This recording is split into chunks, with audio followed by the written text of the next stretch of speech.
జర్నలిజంతో blackmail చేస్తా, ఎమ్మెల్సీతో అడక తింటా. నేను చెప్తున్నా, ఎమ్మెల్సీతో అడక తింటా, జర్నలిస్ట్తో బ్లాక్మెయిల్ చేస్తా. వీని ఉద్దేశం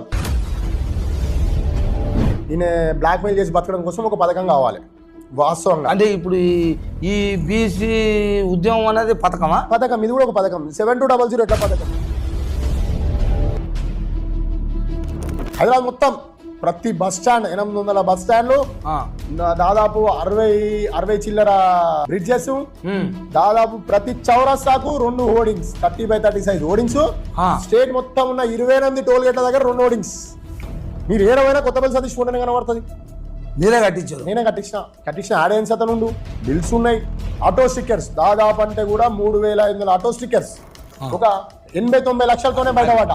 89 లక్షలతోనే బయటవాట.